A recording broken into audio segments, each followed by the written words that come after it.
Hello friends, আজকে চলে এসেছি আমার বড় ননদের বাড়ি কালী পুজো। যথারীতি আমার আসার টাইম ছিল অনেক আগেই, আমি লেট চলে এসেছি, তার জন্য তো বড় ননদের কাছে একটু বকুনিও খেয়ে নিলাম। এই যে দেখুন, এটা হচ্ছে আমার সেজ ননদ, আর সামনে যিনি দাঁড়িয়ে আছেন উনি হচ্ছেন আমার বড় ননদ। তো মা চলে এসেছেন বিকেলে একদম। তো আমাদের পায়েল রানী মাকে মালা পরাতে ব্যস্ত, কিন্তু ওর হাইটটা একটু কম থাকায়, মা একটু উঁচুতে থাকায় ও কিছুতেই পড়াতে পারছিল না, যার জন্য আমাদের সুমিত বাবু মানে আমাদের হব জামাই ওকে হেল্প করছিল। যাই হোক, আমরা তো ভীষণ এক্সাইটেড। মা এসে গেছেন, মাকে মালা পরানো হচ্ছেন, এরপর মায়ের ভোগ সাজানো হবে, প্রসাদ সাজানো হবে, মায়ের সিংহাসন সাজানো হবে, তারপর কি হবে সব কিছুই আমি আপনাদের সাথে শেয়ার করব, আপনারা দেখুন। ঠিক আছে, আপনাদের কেমন লাগছে জানাবেন, মাকে দর্শন করবেন আপনারা, ঠিক আছে। আর আর আমার ভিডিও যদি ভালো লাগে অবশ্যই, আমি মধ্যেখানে আগেই বলে দিচ্ছি, লাইক কমেন্ট শেয়ার অবশ্যই করবেন, ঠিক আছে। আচ্ছা, ওই ঠিক আছে বলাটা আমার একটা বাজে অভ্যাস।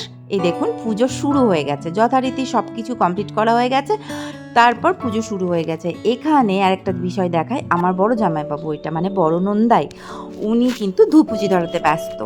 ওখানে আমরা অনেক কিছু গল্প করছিলাম, বক্তৃতা দিচ্ছিলাম, সেগুলো আপনাদেরকে আর শোনাচ্ছি না, আমি এটা পরে ভয়েস দিচ্ছি। যার জন্য মাকে দর্শন করুন, খুব কাছ থেকে আমি মাকে দর্শন করাচ্ছি আপনাদেরকে। তো কি মিষ্টি লাগছিল মাকে দেখতে, সামনে দাঁড়িয়েছিলাম, যেখানেই দাঁড়াচ্ছি মনে হচ্ছে মা আমার দিকেই তাকিয়ে আছেন। এবার মাকে সিঁদুর দান করছেন ঠাকুর মশাই। তো ধীরে ধীরে যতটা পারছি আমি ক্লিপ নিচ্ছি, আপনাদেরকে সবই দেখাবো, ঠিক আছে। আপনারা দেখতে থাকুন, আমার সঙ্গে থাকুন। এই যে সবাই বসে আছে এখানে, দিদির শ্বশুরমশাই বসে আছেন চেয়ারে, ওটা হচ্ছে দিদির শ্বশুরমশাই। তো লোকজন আসছেন, পুজো টুজো দেখছেন, আবার যাচ্ছেন, কারণ হচ্ছে গোটা পাড়ায় সকলেরই নেমন্ত্রণ ছিল। এটি আমার যা, তার পাশে বসে আছে আমার সেজ ননদ, আর ওখানে আছেন হচ্ছে আমাদের হববিয়ান, এই যে আমার হববিয়ান, আর এখানে হচ্ছে আমি আছি, সেলফি তুলছিলাম। তো ওরা সবাই হাসছে, তার একটাই কারণ কি, আমার হববিয়ান বলছে দাঁড়াও একটা ভালো করে সেলফি তোলো। বুঝতে পারিনি কি আমি ভিডিও ক্লিপ নিচ্ছিলাম, তারপরে সত্যি আমি একটা সেলফি তুলে নিলাম হববিয়ানের সাথে।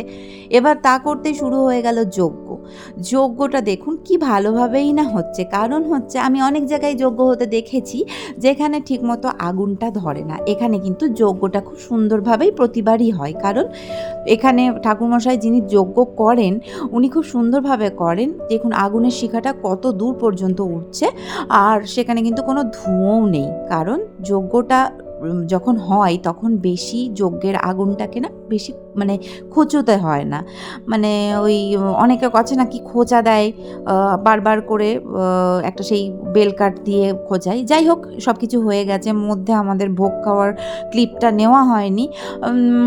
যথারীতি রাত এখন বাজে প্রায় 11টা। তো মায়ের যাওয়ার সময় হয়ে গেছে, কারণ লোকজন খাওয়া দাওয়া করে মোটামুটি সব চলে যাওয়া শুরু হয়েছে। আর হচ্ছে কি, শীত ভীষণ ছিল।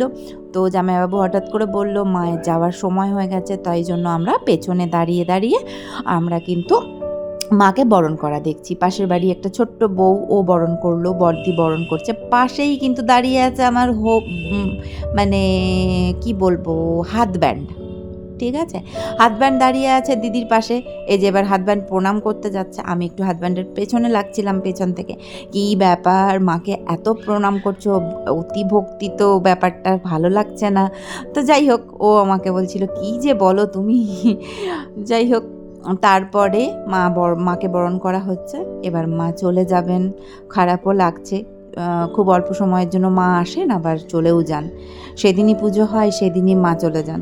তো যাই হোক, আমার ভিডিওটি কেমন লাগলো আপনারা সবাই জানাবেন, আর মাকে দর্শন করে আপনাদের মনের ইচ্ছা বলতে পারেন। মা ভীষণ জাগ্রত, চলে যাচ্ছে। মধ্যেকার অনেক কিছু ঘটনা আমি স্কিপ করে গেলাম, ভুল ত্রুটি মার্জনা করবেন, কারণ আমি খুব একটা ভালো এডিট করতে পারি না। সকলে ভালো থাকবেন, সুস্থ থাকবেন, শুভরাত্রি।